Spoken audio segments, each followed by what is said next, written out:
어서 오세요. 하루하루 소리를 담다 하소담입니다. 오늘 낭독해 드릴 소설은 박정선 작가님의 단편 소설 커피 타임입니다. 이 소설은 작가님의 소설집 청춘 예찬 시대는 끝났다에 수록된 이야기로 일상 속의 커피 한 잔의 시간이 우리에게 어떤 위로가 될 수 있는지를 섬세하게 그려낸 소설인데요. 그럼 박정선 작가님의 섬세한 문장과 그 안에 담긴 정적의 따스함을 음미해 보겠습니다. 구독과 좋아요 그리고 알림 설정은 하소담 사랑입니다. 끝까지 함께 해주세요.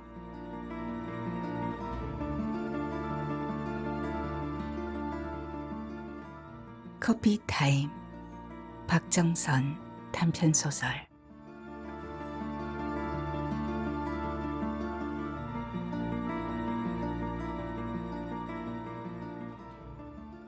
바다 쪽으로 난 창문을 열자 아침 공기가 쳐들어온다. 태평양 어느 먼 곳에서 달려온 해운대 바닷바람이다. 바닷바람은 항상 새롭다. 밤새워 먼 곳에서 달려왔으니 당연할 것이다. 이런 맛에 바닷가에 산다는 것이 얼마나 좋은지를 아침마다 느낀다. 그런데 오늘은 한가하게 이런 생각에 젖어 있을 틈이 없다. 기차를 타야 한다는 건 사람 마음을 조급하게 긴장시키기 때문이다. 준비를 하느라 뭔가 마음이 바쁜데 전화가 울렸다. 짐작대로 김 교장이다. 김 교장은 아무래도 해가 바뀌면서부터 외로움을 심하게 타는 것 같다. 전화를 거는 횟수도 잦아졌고 시간도 앞당겨졌다.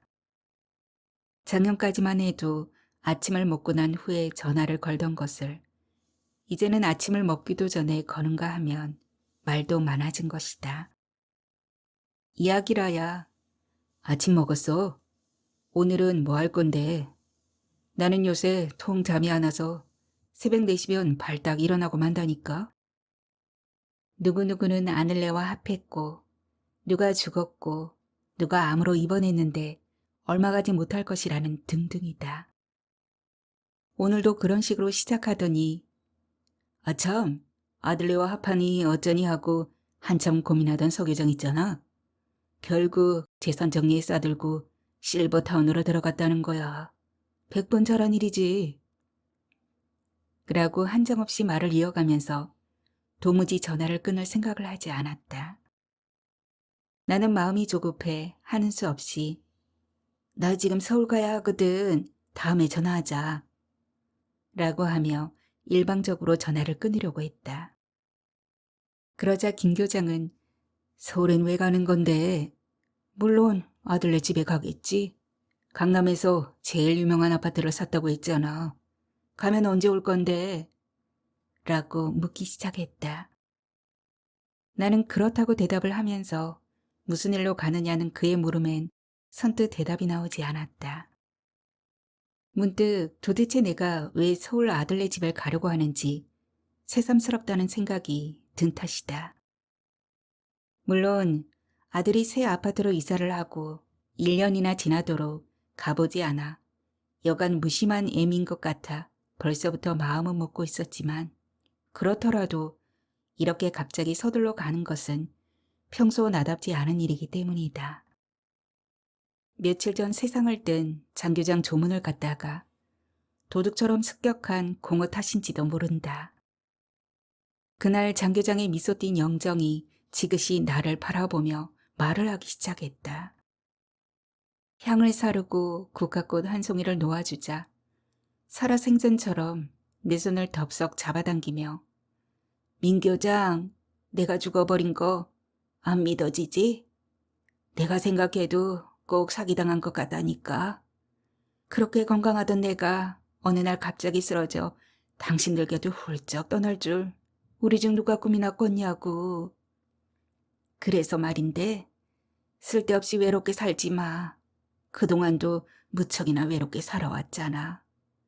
평교사 시절엔 이른 새벽부터 밤늦게까지 수업에 잡무에 시달렸고, 교감을 한다고 학교 온갖 힘든 일 다 떠맡았고, 교장을 하면서부터는 바람만 불어도 노상 학교 걱정에 당신 인생은 뒷전이었잖아. 그러니까 지금부터라도 부디 신명나게 살란 말이야. 포기하지 마. 당신 나이 올해 69이면 한참 때야. 세상 뜬 망자 주제에 무슨 소리를 하는 거냐고? 망자니까 이런 당부를 하는 거지. 사람은 죽어봐야 한다니까. 거 있잖아. 우물쭈물하다가 내일이 될 줄 알았다는 버나드 쇼의 묘비명 말이야. 그게 명언 중 명언이야. 이제 학교에서도 벗어났고 그 새파랗던 나이 40에 혼자 됐으니 그동안 고독하게 산 거 보상받아야지. 김 교장이 당신에게 마음 두고 있는데 슬쩍 기대봐.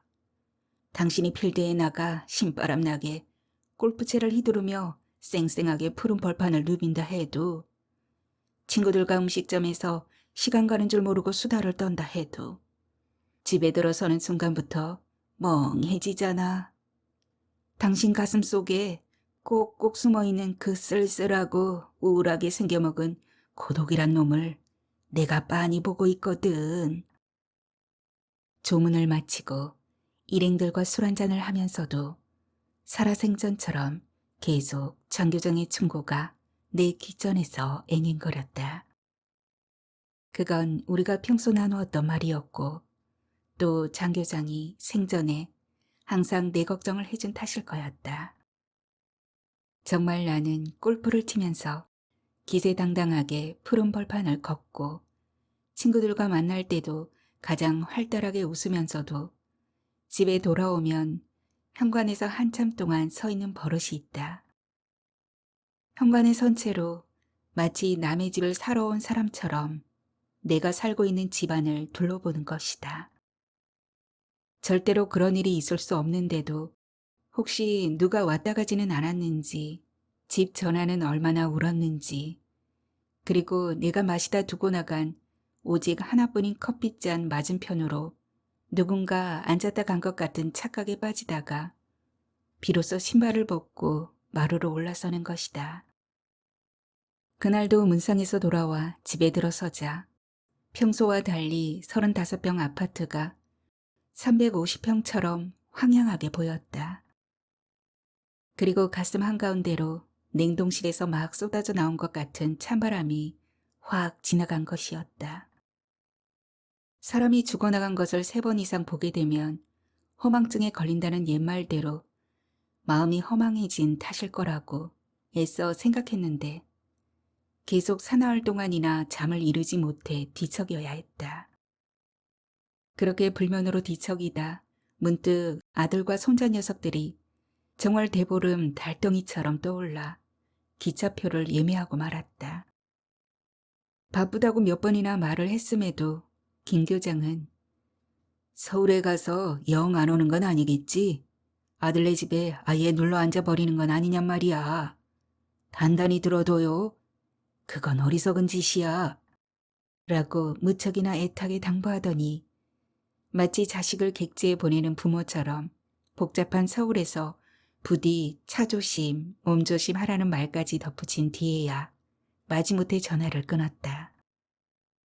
고속기차는 불과 2시간 40분 만에 나를 서울역에 내려놓았고, 택시는 서울역에서 40분쯤 달려 80층 주상 복합상가 K타워 앞에 나를 내려놓고 달아나 버렸다. 나는 택시에서 내린 자리에 우뚝 선 채로 어리둥절한 기분을 감추지 못했다. 그리고 머리가 등에 닿을 지경으로 고개를 뒤로 젖히고 마치 어릴 때 비행기를 바라보듯이 높다란 아파트를 쳐다보았다. 이야, 80층이라니. 소문대로 기가 질리도록 높이 올라간 아파트는 마치 왕대나무 숲을 연상케 하면서 높이를 과시할 뿐만 아니라 위압감을 느끼게 했다. 그러나 곧 그런 느낌은 내 아들에 대한 일종의 자부심으로 빠르게 전환되었고 가장 가까운 친구 서영이를 비롯한 내 주변 사람들에게 자랑하고 싶은 충동이 솟구쳐 올랐다. 뿌듯한 마음으로 아파트로 들어가기 위해 걸음을 옮겼다. 일반 아파트 경비실과 달리 호텔과 흡사한 로비 프론트에서 로봇 같은 아가씨들이 나를 일단 제지하고 나섰다. 단정하게 제복을 차려입은 아가씨들. 먼저 상아처럼 미끈한 코가 상대를 압도했다. 보련지를 살짝 바른 수밀도 여린 뺨에 초롱초롱한 눈동자를 반짝이며 깍듯이 인사를 하면서도 개미새끼 한 마리 함부로 들어가지 못하게 하는 엄격한 절차를 밟기 시작했다. 나는 순간 당황했지만 평소 어딜 가든지 그곳의 질서와 관습과 법을 존중하고 따라야 한다고 생각하기 때문에 아가씨들이 수행하는 절차에 공손하게 따라주었다. 아가씨들은 컴퓨터를 톡톡 치면서 아파트 호수 확인, 집주인과의 관계 확인, 직접 집과의 연결 등의 검문을 끝냈다. 그런 다음엔 마치 카멜레온처럼 싹 돌변하여 친절해지기 시작했다. 할머니, 저를 따라오세요. 아가씨들은 엘리베이터를 향해 앞장서서 늘씬한 다리로 또박또박 걸어가기 시작하고 나는 금세 복잡하고 까다로운 절차를 잊어버린 채 정말 호텔에 찾아온 것 같은 착각에 빠졌다. 엘리베이터 문이 열리자 아가씨들은 자동문을 손으로 닫아주듯이 공손히 모아주는 것으로 자기네 임무를 마무리 짓는 것이었다. 엘리베이터가 50층에 멈추고 나는 아들네 집 H5015호 앞에서 마지막 가문인 인터폰을 눌렀다. 안에서 문을 열어준 사람은 며느리가 아닌 가사 도우미 아줌마였다. 40대 중반쯤으로 보이는 아줌마는 이미 프론트 아가씨들을 통해 내가 온다는 걸 알고 있으므로 승연이 할머니세요? 라고 깜짝 반갑게 나를 맞아들였다. 신발을 벗고 마루에 올라서자마자 나는 다시 100평 아파트 내부를 둘러보며 하마터면 와 하고 소리칠 뻔했다. 우선 빙판처럼 번지르르한 마루가 바다처럼 넓어 보였다. 처음 오셨나 보네요. 와라는 감탄사는 참아냈지만 놀란 표정을 눈치챈 아줌마가 나를 바라보며 마치 얼마나 좋으세요? 라고 묻는 듯 말했다. 나는 벌어진 입을 쉬 다물지 못한 채 이 방 저 방을 구경하기 시작하고 아줌마가 사모님께서 곧 오신다고 합니다. 차는 뭘로 드릴까요? 커피로 드릴까요? 녹차로 드릴까요? 라고 따라다니며 물었다. 나는 나중에 마실 테니 신경 쓰지 말고 볼 일이나 보라고 사양했다. 방은 안방, 고등학생 큰손자와 중학생 작은 손자 방이 각각 있고 아들이 사용하는 서재와 며느리 드레스룸, 주방 등은 일반 아파트와 같은 것인데 바이올린을 전공한 며느리가 전용하는 연습실은 방음장치까지 특별히 꾸며져 있었다. 나는 계속 견학하러 온 학생처럼 집안을 둘러보고 아줌마는 언제 했는지 화장을 고친 다음 말쑥하게 옷을 갈아입고는 퇴근 시간이라면서 인사를 하려고 내 앞에 섰다.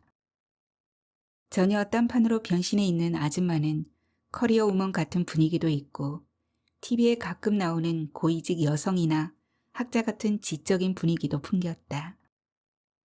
나는 이런 아파트에서는 가사 도우미도 저 정도는 되어야 하는가 보구나 라고 또 한 번 놀라며 어서 가보세요 라는 말을 잠시 미루고 말을 붙였다. 미안한 얘기지만 댁도 이런 아파트에 쉬 들어다니지 못할 것 같은데 날마다 귀찮아서 그런 수속을 어찌 감당하는 거요. 말도 마세요. 이런 일을 해도요. 마치 수능을 치듯 시험을 쳤거든요. 아줌마는 내가 물어본 말을 잘못 알아듣고 가사 도우미로 취직한 내용을 말하고 있었다. 시험을 치다니 어떻게요? 나는 가사 도우미를 하는데 시험을 쳤다는 말은 처음 듣는 터라 눈을 동그랗게 뜨고 다그쳐 물었다. 여긴 아파트 자체에서 사람을 뽑는데 처음엔 면접을 했고요. 두 번째는 필기시험을 쳤고요. 세 번째는 인성검사를 받았는데 경쟁이 얼마나 센지 무려 10대 1이었다니까요. 시험 절차도 별스럽구만. 필기를 먼저 치고 면접은 나중에 하는 게 상식 아니유. 나는 시험이라면 평생 이골이 난 사람이라 이해할 수 없다는 표정을 지었다. 글쎄요. 일단 필기시험에 응시할 수 있는 자격자를 먼저 선발한 것 같아요. 그런데 필기시험이란 게 대체 어떤 것들입니까? 이를테면 국어, 영어, 수학 이런 건 아닐 테고. 아휴, 그러면 차라리 낫게요. 넷 중에 하나 찍기라도 할 수 있으니까요. 난데없이 글짓기를 하라는 거예요. 학교 다닐 때 제일 무서웠던 게 글짓기였는데 무려 10가지나 문제를 내놓고 자신의 생각을 쓰라는 겁니다. 이야, 기발하구만. 나는 무척 재밌어서 무릎을 치고 싶은 심정이었다. 그래도 우리는 쉽게 넘어간 거라고요. 요즘엔 컴퓨터 시험도 친다네요. 그렇다면 다른 곳에서 도우미 하는 것보다 뭐 나은 게 있는 거요? 그럼요. 1년 계약에 미국식으로 주급제인데다 다른 것보다 보수가 무려 30%나 많은 셈이죠. 그리고 우린 출입증이 있어서 그것만 보이면 마음대로 드나들 수 있거든요. 아줌마는 결국 내 궁금증까지 풀어주고 퇴근했다.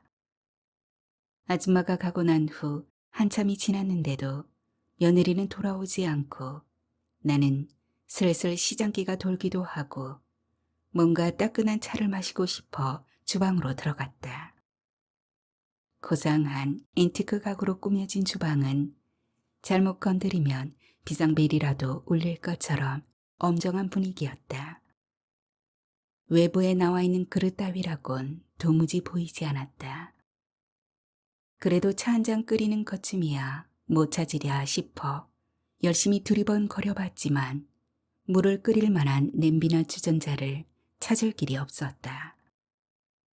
도대체 밥을 해먹는 주방인지 모델하우스인지 구별할 수 없다고 푸념하면서 주방 구석에 숨은 듯이 놓여있는 정수기에서 물이나 따라 마실 양으로 컵을 찾다가 내 시선이 벽에 꽂혔다. 벽에 손가락 몇 개가 들어갈 만한 홈이 보이고 자세히 바라보자 벽장처럼 보였다. 나는 마치 무슨 비밀스러운 것에 접근하듯 살금살금 다가가 홈에 손가락을 넣어 앞으로 잡아당겼다. 그랬더니 문이 성큼 열리면서 잘 진열되어 있는 그릇들이 드러났다.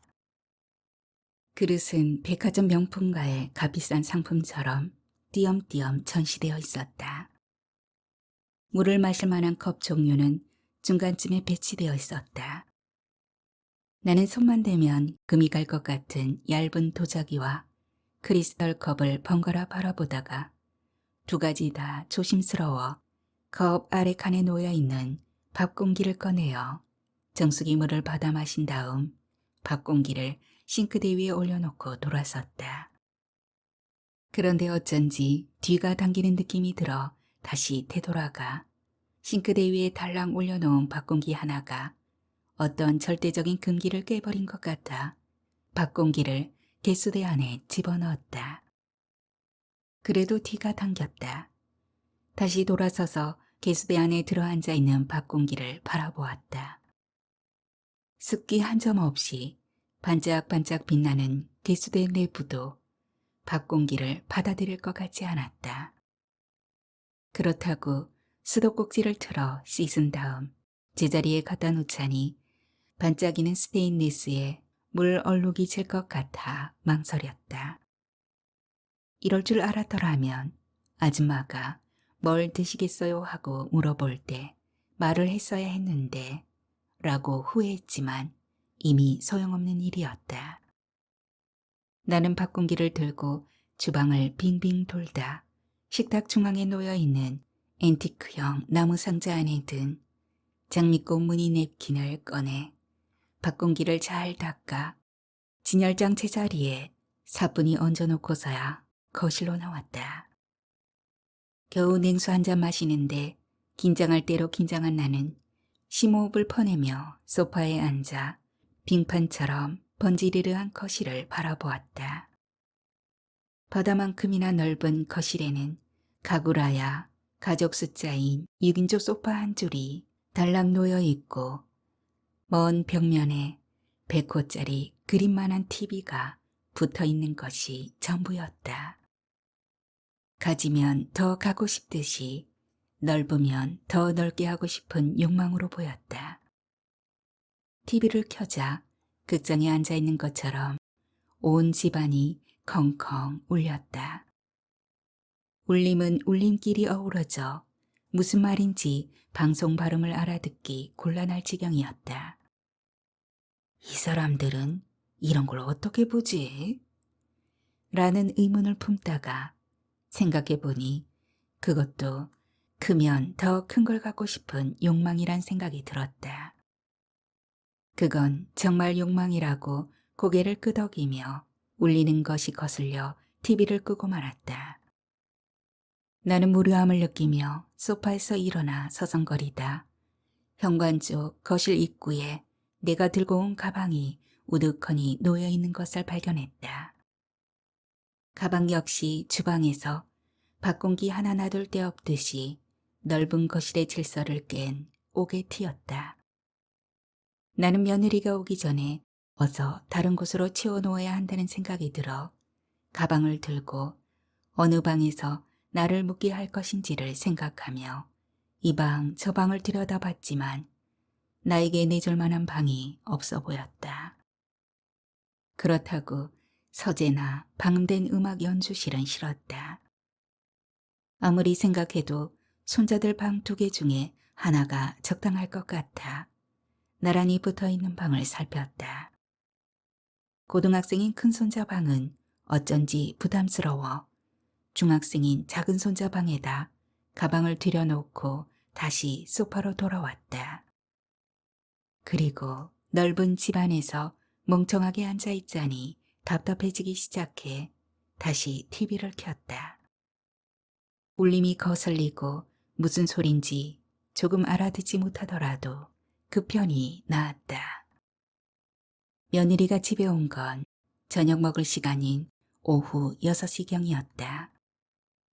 나는 기다림에 지치고 황양 아래만지 드넓은 썰렁한 집안 분위기에 피곤해져서 소파에 앉은 채로 잠이 들고 말았다. 며느리가 거실에 들어서면서 소스라치게 놀랐다. 어머니, 연락도 없이 오시다니요. 제가 모시러 나갔을 텐데요.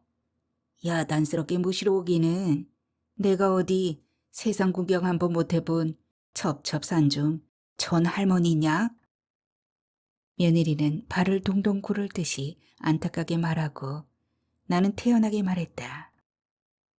며느리는 서울에서 태어나 고스란히 서울에서 성장한 탓에 싹싹하고 예의 바르기가 부산 아가씨들하고는 천지 차이라 처음에 아들이 소개했을 때 무척 마음에 들었었다. 그러나 차츰 그런 친절과 깍듯한 예의도 얄미운 여우처럼 느껴질 때가 있었다. 오늘도 내가 왔다는 것을 가사도우미 아줌마를 통해 빤히 알고 있으면서도 딴청을 떤다고 생각하니 괘씸한 생각이 들었다. 보통 시어머니가 왔다고 하면 지 말대로 비행장 마중은 그만두고라도 소식을 듣자마자 집으로 서둘러 달려오는 것이 마땅한 일이고 그것도 안 되면 전화라도 걸어주는 것이 도리일 것이었다. 나는 며느리를 정면으로 쳐다보며 너는 내가 왔다는 걸 뻔히 알면서도 전화 한 통 못 거는 거냐? 흔한 핸드폰 전화 말이다. 라는 말이 목구멍까지 치밀어 올랐으나 꿀꺽 집어삼키고 말았다. 며느리는 머리카락이 젖어 있는 것으로 봐 헬스나 수영장에서 놀다 온 듯 했다. 이날 평생 나는 대낮에 목욕을 하러 간 적도 없거니와 어떤 이유로든 대낮 시간을 함부로 사용한 적이 없어 놀람을 감추지 못했다. 주부가 대낮에 몇 시간씩이나 놀러 다닌다는 것도 못마땅하지만 그것보다는 목욕하고 운동하는데 알토란 같은 낮 시간을 함부로 낭비한다는 것이 아까워 이것만큼은 한마디 해주어야 한다고 생각하며 입을 열었다. 에미야, 대낮에 수영장이나 목욕탕을 가다니. 어머닌 뭘 모르시네요. 여자들이 밤에 그런 데 간다는 건 위험천만이에요. 뉴스도 못 들으셨어요? 참, 그랬다. 찜질방인가 수영장에 간다고 저녁 시간에 나간 여자들이 괴한에게 납치돼 나중에 처참한 모습으로 발견되었다는 그런 뉴스를 2번이나 들은 적이 있었다. 나는 뒤통수를 한 대 얻어맞은 기분으로 할 말을 잃고 말았다. 그러나 체면상 그대로 주저앉고 말 수는 없어 한마디를 더했다. 그건 나도 아는데 중요한 낮 시간을 함부로 사용하면 인생이 얼마나 공허하겠냐는 생각에서 한 말이다. 공허라고요? 나는 또 아차 했다. 공허라는 말은 잘 나가는 아들 아내인 40대 중반 며느리에게는 전혀 어울리지 않는 말이었다. 내 말은 저렇게 멋진 연주실도 있는데 바이올린 연습을 한다든지 해야지 시간을 다른데 허비하느냔 것이야. 음악은 아무 때나 무조건 연습하는 게 아니거든요. 영감이 떠올라야 해요.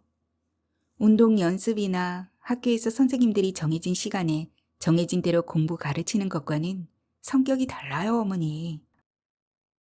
며느리의 말은 내가 학생들을 가르치는 것과 자기가 하는 음악과는 비교하지 말라는 것으로 들렸다. 나는 음악 예술에 있어 문외한이기도 하지만 더 하다가는 말꼬리 잡기식으로 끝이 없을 것 같아 그만 입을 닫기로 했다. 며느리도 나와 같은 생각이 들었는지 주방으로 가 냉장고에서 과일을 꺼내 깎아내놓더니 어머니, 저녁은 뭘로 드시겠어요? 라고 물었다. 나는 꼭 식당 종업원이 묻는 것 같은 느낌이 들어 뜨악한 표정을 지으며 며느리를 바라보고 며느리는 정말 식당 종업원처럼 내 대답을 기다리며 나를 바라보고 있었다.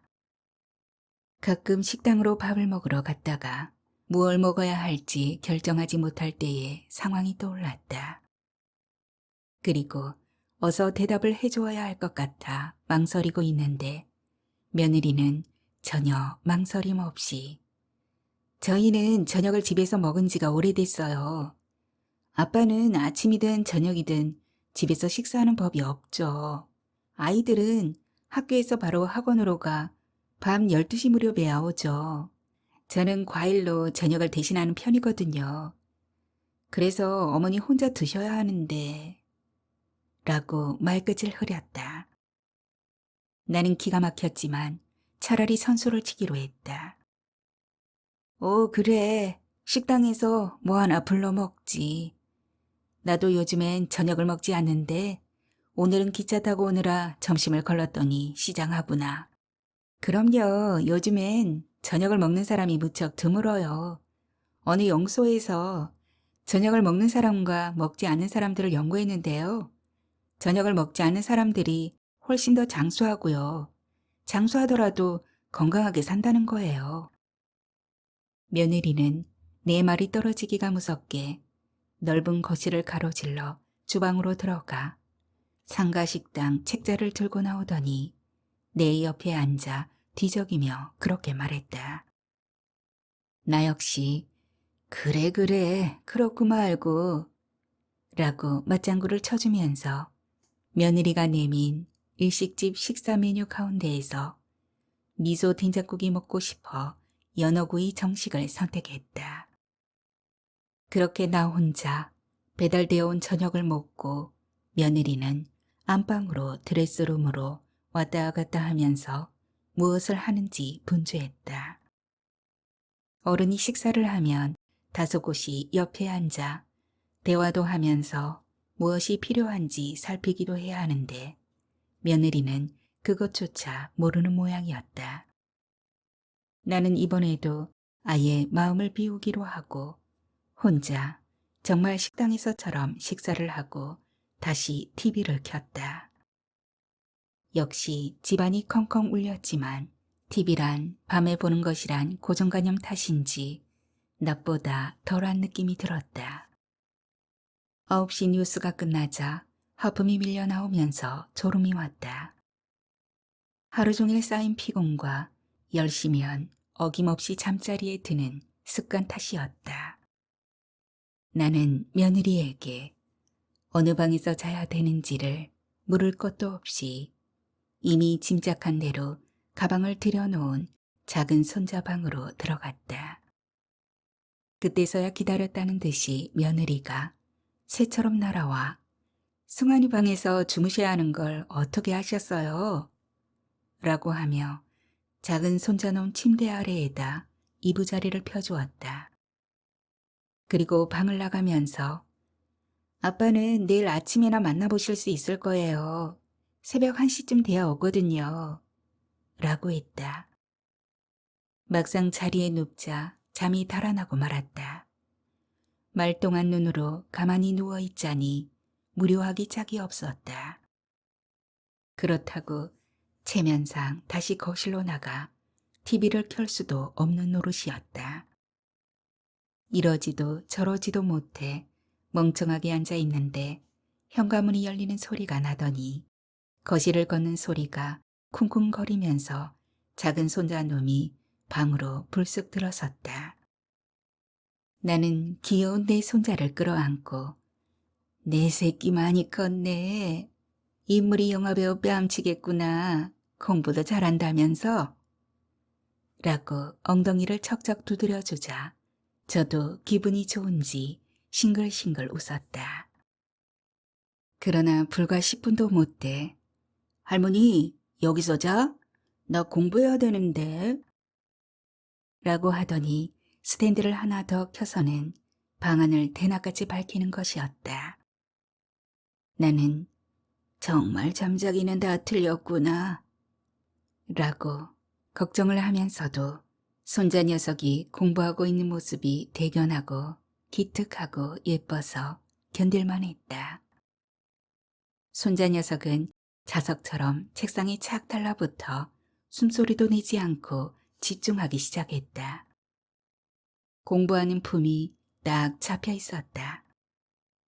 그런 아이 근처에 얼씬거린다는 것 자체가 방해가 된다는 걸 누구보다도 잘 알면서도 나는 자리에서 슬그머니 일어나 손자 옆으로 다가가 책을 살펴보았다. 중학교 2학년인 손자는 복습인지 예습인지 수학을 공부하는 중이었고 도형의 핵심인 피타고라스 정리를 증명하느라 열심히 도형을 그리고 있었다. 마침 나도 평교사 시절 중학교에서 수학을 가르쳤으므로 피타고라스 정리가 재밌기도 하지만 무척이나 헷갈린다는 걸 잘 알고 있는 터라 유심히 지켜보았다. 그런데 손자 녀석은 척척 박사였다. 마치 그림을 그리듯이 직사각형의 넓이는 직삼각형의 넓이의 2배가 되며 마주보는 막각의 각도가 서로 같고 한 직선상에서 억각이 서로 같음을 증명하고 있었다. 그러나 내가 놀란 것은 피타고라스 정리를 척척 증명한다는 것이 아니라 집중력이었다. 웬만해서는 누가 옆에 있다는 것을 의식하게 되면 집중하기가 힘든 일임에도 아이는 전혀 미동조차 없었다. 나는 그것이 더욱 심통하고 장해서 세상에 우리 승환이가 앞으로 학자가 될 수 있는 천부적인 능력을 타고났구나 라고 등을 두드리며 칭찬을 해주었다. 그런데도 아이는 나를 쳐다보거나 할머니 주무세요 라는 말도 없이 피타고라스 정리를 증명하는 것만 계속 반복하는 것이었다. 순간 나는 아이가 작동 스위치만 눌러놓으면 시스템대로 돌아가는 기계가 되어버렸다는 생각이 들었다. 그리고 살아있는 사람의 몸과 마음을 죽은 사물에 비유하여 인간이 사물화가 되어가는 시대라는 장 보드리아르의 말이 문득 떠오르자 수많은 아이들을 길러낸 선생으로서 도의적인 책임이 느껴졌다. 정말 학교에서 학생들과 선생들을 닥달질했던 걸 생각하자 할 말이 없었다. 그러나 공부할 때 공부하고 놀 때는 놀라는 것이 나의 지론이었다. 집에 가면 부모님과 대화하는 시간을 될 수 있는 한 많이 가지라고 늘 강조했던 것이 사실이다. 그래서 아이와 무슨 말이든 말을 하고 싶었던 나는 꼼짝도 하지 않는 아이가 무정하고 야속해 보이기도 해. 꼭 지혜미를 닮았어. 라고 속으로 중얼거렸다. 하는 수 없이 나는 자리에 누워 이불을 뒤집어 쓰는 것으로 불빛을 차단하며 잠을 청하려고 애썼다. 그러나 답답하고 숨이 차 이불을 걷어내고는 다시 일어나 오뚜기처럼 앉았다. 그때 큰손자 승현이가 들어온 소리가 났다. 며느리 말대로 시계는 정각 12시를 가리키고 있었다. 며느리는 안방에서 무얼 하는지 기척이 없고 큰손자는 마치 기차가 정해진 레일을 따라 달려가듯 똑바로 걸어가 제 방으로 들어갔다. 나는 작은 손자 방을 나와 큰 손자 방으로 들어갔다. 아이가 깜짝 놀라며 할머니 오셨어요? 하고 반갑게 인사를 했다. 불빛 아래지만 고3의 형극이 얼굴에 가득해 보였다.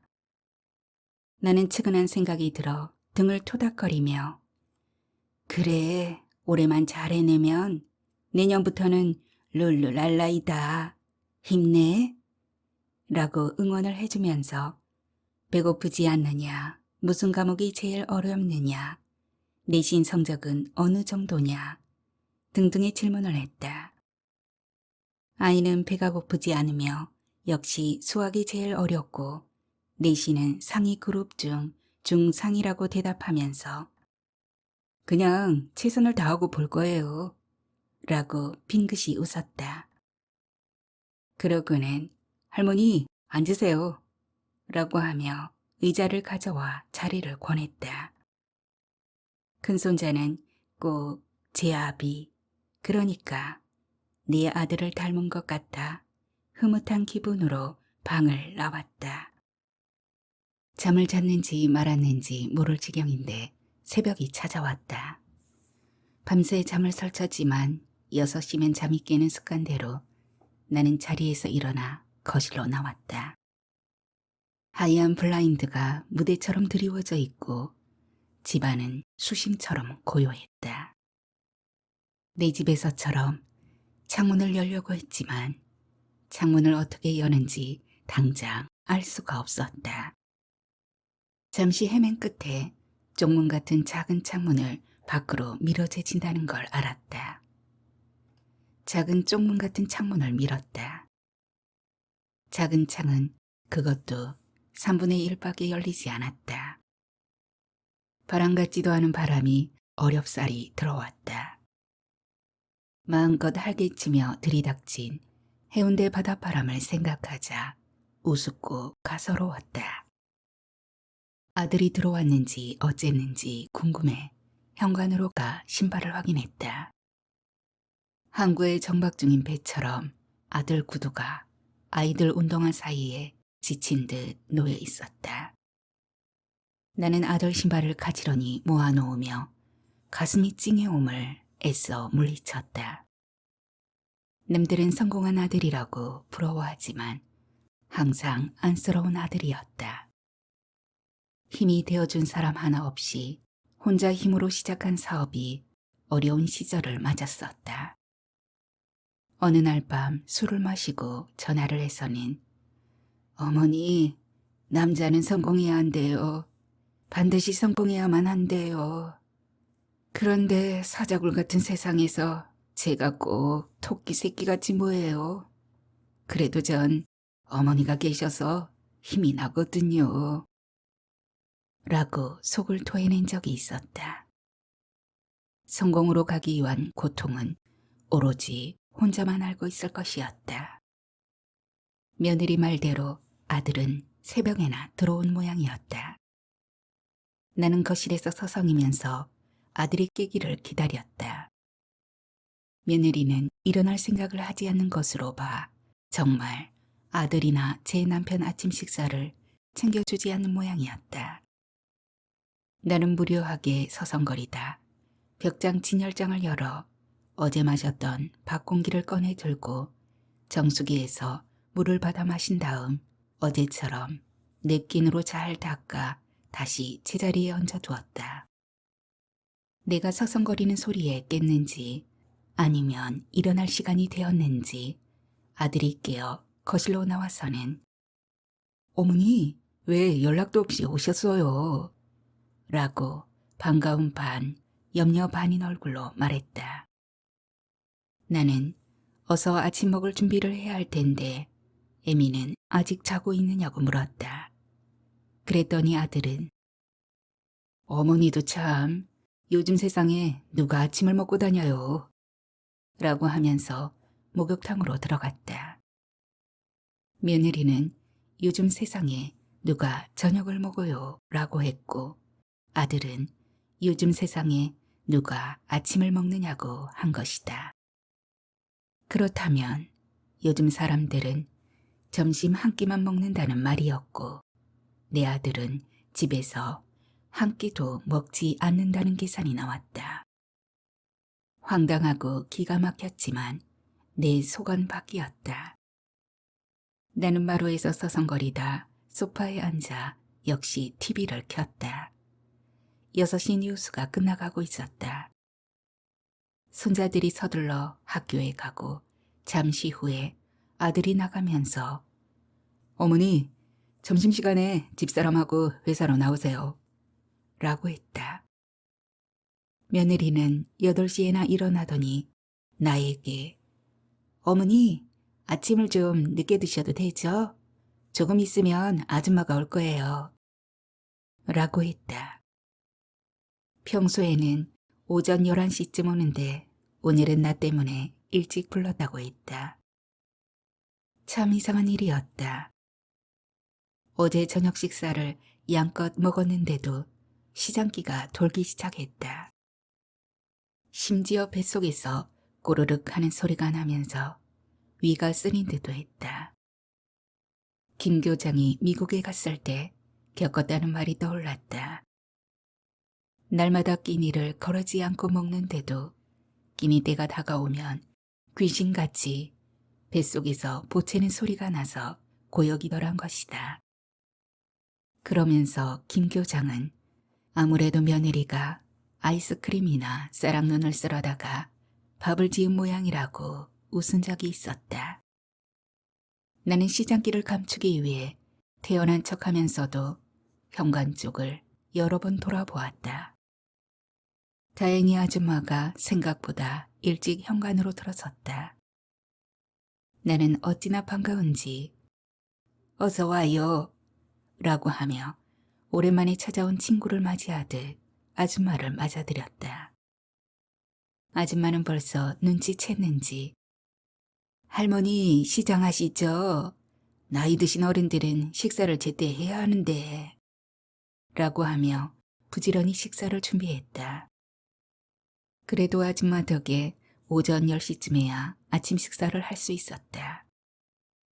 그리고 아침을 워낙 늦게 먹는 바람에 아들이 점심시간에 나오라는 건 다음 날로 미룰 수밖에 없었고 며느리는 잘 됐다는 얼굴빛으로 가볼 데가 있다면서 외출해버리고 말았다.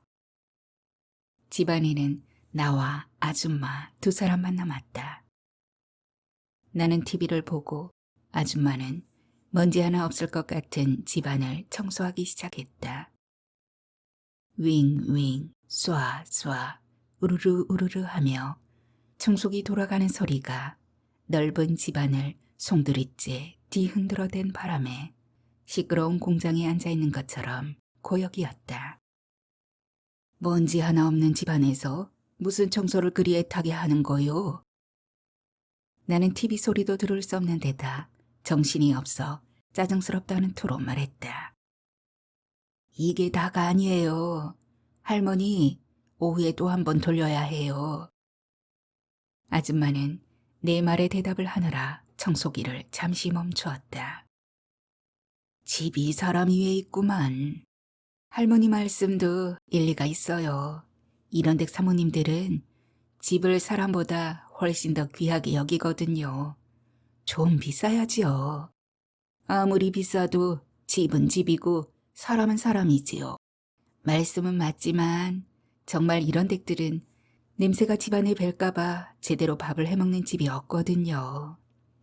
그러니까 집이 아까워서 밥도 안 해먹고 잠만 살짝살짝 자고 나간다 이거요? 그게 어디 집이요? 호텔이지. 그러게 말이에요. 아줌마는 나와 대화하느라 일이 지체됐다는 걸 의식하며 서둘러 다시 청소기를 돌리려고 했다. 나는 청소기 돌리는 걸 제지할 양으로 아줌마, 나 커피 한 잔 만들어줘요. 라고 부탁했다. 그러자 아줌마는 참, 커피를 안 드렸네요. 하고는 재빠르게 주방으로 가 잠시 후 구수한 블루마운틴 커피를 내려다 주었다. 장미 무늬에 금방 물린 커피잔이었다. 나는 뜨거운 커피를 당장 마실 수 없어 잔을 들어 올린 채 고급스러운 향을 음미하며 진품으로 보이는 커피를 곧 알아냈다. 커피지만 커피잔이 너무 화려하고 특별해. 내가 외국을 다녀봤지만 이런 건 처음인데 라고 감탄했다. 참 근사하죠? 연예인께서 제일 아끼는 잔이에요. 웬만해선 이 잔을 안 쓰거든요. 영국에서도 영국 왕실에서만 사용하는 문양과 디자인이라는데 얼마짜린 줄 아세요? 얼마나 비싼 건데 퀴즈를 내는 거요. 놀라지 마세요. 4인조 한 세트에 글쎄 500만 원이래요. 그리고 이 커피도 진짜 자메이카산인데 100g당 10만 원짜리라고요. 자메이카산 블루마운틴이야. 내가 더 잘하는 것이지만 나는 아줌마가 커피잔에 대해 뭘 잘못하는 것이라고 생각했다. 50만 원을 잘못 들었겠지요. 50만 원도 말이 안 되지만. 아니에요. 분명히 저보고 이건 500만 원짜리니 특별히 말하기 전에는 사용하지 말라고 단단히 일렀거든요. YKB라는 이 메이커는 영국뿐만 아니라 세계적으로 유명한 건데 로열티를 영국 왕실에 내고 만든 거래요. 그럼 이 잔 한 개 값이 100만 원이 넘는단 말인가요? 나는 하마터면 들고 있던 잔을 떨어뜨릴 뻔했다. 나는 하마터면 들고 있던 잔을 떨어뜨릴 뻔했다. 어머, 나 좀 봐. 못 들은 척 해주세요. 남의 집 일을 하고 살려면 첫째도 입조심, 둘째도 입조심인데. 걱정 말아요. 나 아주머니를 곤란하게 만들 사람 아니니까. 나는 그때부터 커피잔을 잡은 손이 경련이 일듯 떨려서 커피의 황제, 블루마운틴을 마시지 못한 채 잔을 놓고 말았다. 나는 3분의 1밖에 열리지 않는 창밖으로 애써 머리를 들이밀며 까마득한 아래를 바라보거나 마루 이 끝에서 저 끝까지 걸어보거나 할 뿐 할 일이 없었다. 현관 밖이라도 나가보고 싶었지만 50층 아파트 현관문은 도무지 열기가 싫었다. 하는 수 없이 소파에 앉아 하루 종일 TV나 보고 있어야 했다. 리모컨이 닳도록 국내 방송부터 일본, 중국, 미국 방송까지 왔다 갔다 하면서 내 정서와 전혀 맞지 않는 사이버 크류의 영화를 보기도 했다. 그러다가 다시 국내 방송으로 돌아왔다. 독일에서 어떤 변호사가 인터넷에 죽음을 도와드립니다. 라는 광고를 냈고 노인들이 줄을 선다는 뉴스가 나왔다. 말하자면 죽음에 대한 두려움 없이 자살하는 것을 도와주는 것인데 변호사와 대화를 나눈 노인들은 두려움 없이 죽음을 택한 것이었다. 그들은 주로 80대 노인들이고 변호사는 상담료로 하나로 환산하면 1,400만 원이나 받는다는 것이다. 독일 정부에서는 그 변호사의 행위를 불법으로 간주하여 구속할 거라고 하지만 독일 국민들은 그 변호사가 한 일은 고통스러운 노인들에게 도움을 주는 일이라며 구속은 부당하다고 주장한다는 것이다. 오죽하면 거금을 주고 죽음에 대한 도움을 받을까 싶지만 사람이 오래 살고 일찍 죽음이 하늘에 달렸다는 인명재천의 권리를 지고 있는 신께서 몹시 자존심이 상할 거라는 생각이 든다. 아무튼 나는 태어나서 지금까지 하루 종일 그리고 밤까지 TV 앞에 앉아 TV에 내 몸과 마음을 의지하기는 처음이다. 불행할수록 TV를 많이 본다는 통계가 나왔다는 기사를 신문에서 읽은 적이 있는데 지금 나야말로 불행하기 짝이 없는 처지라는 생각이 들었다. 미국 국립여론조사기관인 일반사회 여론조사에서 1975년부터 2011년까지 미국 성인 10만 명을 대상으로 실시한 조사 결과 불행한 사람들은 행복한 사람들에 비해 30% 이상 더 많은 시간을 TV 보는 데 쓴다는 것이었다. 행복한 사람들은 일주일에 평균 19시간 TV를 보는 데 비해 불행한 사람들은 일주일에 평균 25시간을 본다는 것이다. 그리고 다른 조사 연구와 달리 그 결과는 교육 정도, 소득 정도, 나이, 혼인 여부에 상관없이 바뀌지 않는다는 것이 특징이라고 했다. 그렇지만 지금 내 처지로선 어쩔 수 없이 리모컨을 손에 쥐고 TV나 보는 수밖에 없다. 점심시간이 훨씬 지났을 때에야 며느리가 전화를 걸어 시장하시면 아줌마에게 말해 식사하세요. 라고 했다. 시계를 봤더니 오후 1시였다. 아침을 늦게 먹었으므로 나는 밥 생각이 없고 차라리 아줌마를 붙잡고 앉아 이야기라도 하고 싶었지만 아줌마는 시간을 계산해 가면서 일을 해야 하는 처지라 그럴 수도 없었다. 나는 열심히 일하는 아줌마를 바라보며 점심도 안 먹고 일만 할 거요? 라고 물었다. 그랬더니 아줌마는 전 아침과 저녁만 먹거든요. 라고 했다. 아줌마는 우리 며느리와 달리 점심을 먹지 않는 모양이었다. 먹지 않으려고 몸부림치는 요즘 사람들에 대해 더 이상 왈가왈부하지 않기로 했다.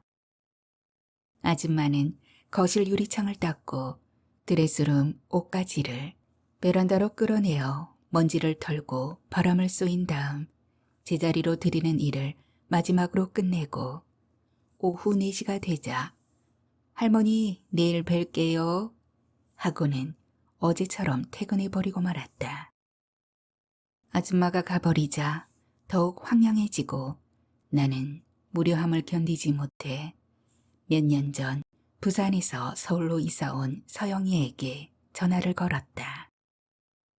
친구는 깜짝 놀라며 서울에 오면 당장 전화를 해야지 이럴 수 있느냐며 반가움과 섭섭함을 주체하지 못했다. 서영이는 아무튼 만나자고 했고 내가 있는 곳이 K타워라고 하자 나 그 아파트에 들어갈 자신 없어, 민 교장. 민 교장 네가 우리 집으로 와라. 라고 했다.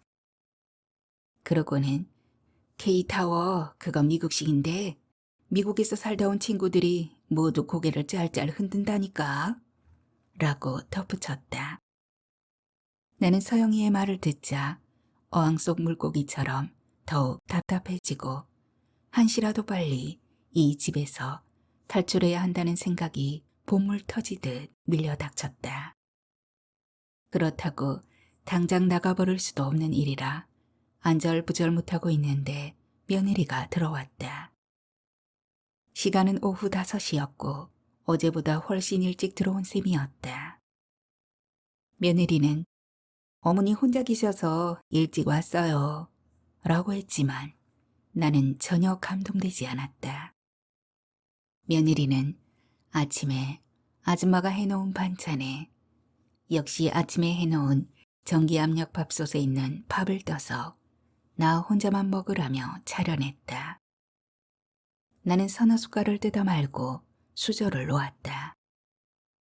서영이와 전화를 하고 나자 어서 이 집을 나가고 싶은 생각에 시장기마저 싹 사라지고 만 것이다. 밤 시간에도 다시 TV를 보는 일 외엔 달리 할 일이 없었다. 어제처럼 자정이 가까워서야 손자들이 들어오고 아들은 또 새벽 1시나 되어야 올 모양이었다. 어제는 그래도 처음이라 손자들과 그만한 말이라도 했지만 이젠 그것마저도 할 수 없었다. 이제 오냐? 예, 라는 말만 서로 주고받고는 입을 다물었다. 작은 손자는 또 묵묵부답으로 앉아 공부에 집중하고 나는 자리에 누워 언제 어떤 방법으로 이 집을 빠져나가느냐에 대해 갖가지 생각을 하다가 날이 새면 아이들이 학교 갈 때 함께 나가리라 결심했다. 드디어 날이 밝고 새벽에 총알같이 일어난 아이들이 학교 갈 준비를 서두르는 것을 보며 나도 급히 가방을 챙겼다. 며느리와 아들에게는 간다 온다 말도 하지 않은 채 아이들을 따라 밖으로 나오고 말았다. 역시 냉정한 작은 손자 녀석은 말이 없고 큰 손자가 눈을 동그랗게 뜨며 할머니 어디 가세요? 라고 물었지만 셔틀버스가 도착하자 두 녀석 모두 급히 떠나버리고 말았다. 나도 아들 내외가 혹시라도 쫓아 내려올세라 서둘러 택시를 타고 송파구 잠실 Y아파트 서영이네 집으로 달렸다. 세상에서 풀려난 새가 된 기분이었다. 체면만 아니면 양팔을 활짝 벌려 이제 살았다 라고 소리라도 치고 싶었다. 콧노래가 흘러나왔던지 택시기사가 이른 새벽부터 무척 기분이 좋으신 모양입니다 라고 덕담을 건넸고 나는 예, 날아갈 것 같네요 라고 대답했다. 서영이는 이른 새벽에 불쑥 찾아온 내 손을 붙잡고 반가워할 겨를도 없이 어리둥절한 얼굴로 꼭두 새벽에 웬일이냐고 따져 물었다. 나는 손을 저으며 일단 잠을 잘 생각으로 서영이 침대로 들어가 이불을 머리끝까지 덮어쓰고 정신없이 잠을 자기 시작했다. 잠 한번 실컷 자보는 것이 평생 소원인 것처럼 자고 일어나자 시계가 10시를 가리키고 있었다. 이 사람 어디서 잠도 못 자고 감금당했다. 탈출한 사람 같잖아. 이 시간에 무슨 잠을 죽은 듯이 자는 거야. 서영이는 아침밥을 지어놓고 몇 번인가 깨우려고 했지만 정말 죽은 듯이 자는 바람에 차마 깨우지 못했다면서 의아한 눈으로 나를 바라보았다. 감금? 죽은 듯이? 그래, 세상이 폭삭 내려앉아도 모를 지경으로 자더라니까. 그건 그렇고 폭행하는 남편을 피해 달아난 여자처럼 새벽까지 달려온 건 뭐야? 어제 나랑 전화할 때까지만 해도 이렇게 갑자기 올 것 같진 않았는데 아들 며느리가 섭섭하게 하대? 야, 내 아들이지만 그렇게 좋은 집에서 산다는 것이 믿어지지 않더라니까. 어쨌든 난 이제 다 잊어버렸다. 나는 아무리 친한 친구라도 내 며느리 이야기를 하는 건 누워서 침뱉기라는 생각이 들어 엉뚱한 말을 했다.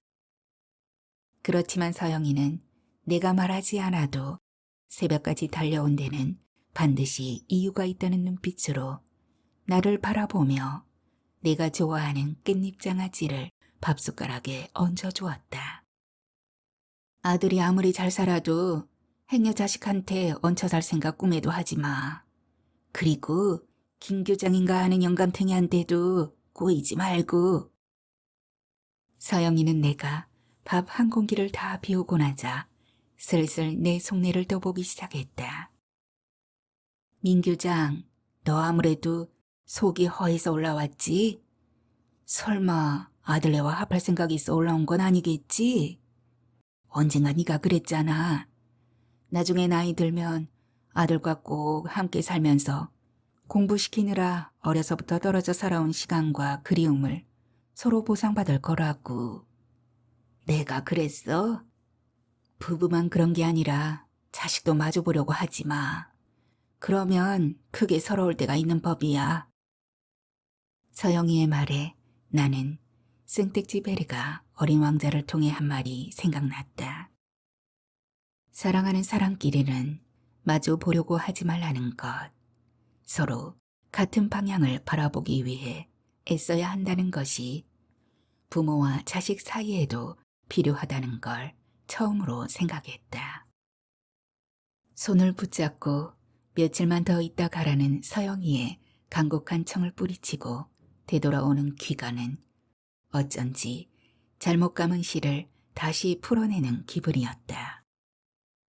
기차가 부산역으로 들어오자 수년 동안 조국을 떠나 망명 생활을 하다 고향으로 돌아온 듯한 기분이 들었다. 드디어 해운대 앞바다가 보이는 내 아파트에 도착하여 현관문 앞에 섰다. 쌓인 노독을 풀어내듯 심호흡을 퍼내며 현관문 특수잠금 장치에 열쇠를 꽂았다. 그리고 시계 방향으로 열쇠를 돌리자 철컥 하고 빗장이 열리는 소리가 가슴 뭉클하게 들려왔다. 문을 밀고 들어서자 집안 공기가 워락 품으로 달려들었다. 3박 4일 동안 나를 목마르게 기다린 내 분신이었다. 평소처럼 오래도록 현관에 선 채로 집안을 둘러보았다. 내 흔적들이 따뜻했다. 나는 고개를 끄덕이며 그래, 이게 내 모든 것이야. 내 평화와 안식과 자유. 라고 중얼거리며 마루로 올라섰다. 그리고 커피를 준비하여 거실 창문을 열어 젖히고 창가 테이블에 앉았다. 그때 전화가 울렸다. 역시 김 교장이었다. 생각보다 일찍 왔네. 일찍이라니 조금 더 일찍 왔어야 했는데 너무 오래 있었지 뭐.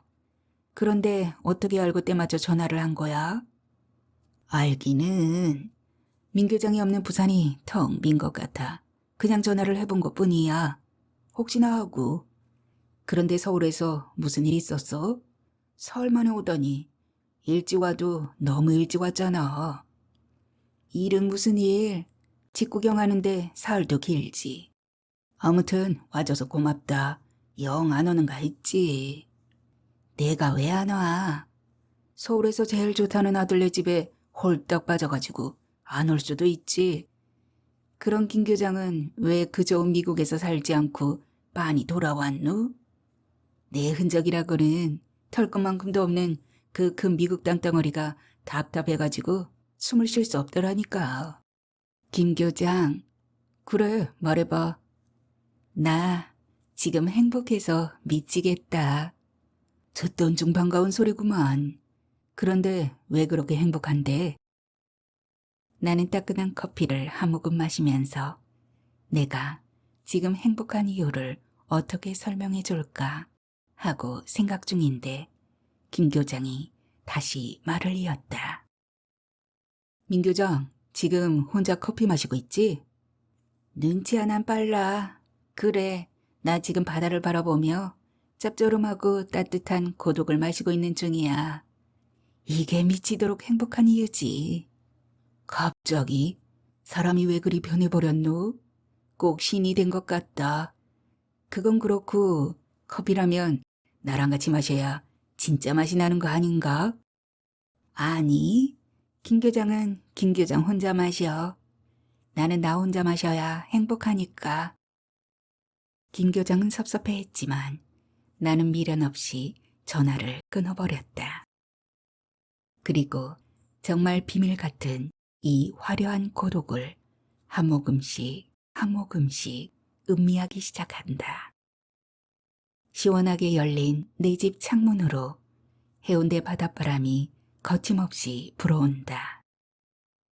나는 귀한 손님을 맞이하는 양 두 팔을 활짝 벌려 가슴 가득히 받아들인다. 멀리 태평양에서 건너온 바람이다.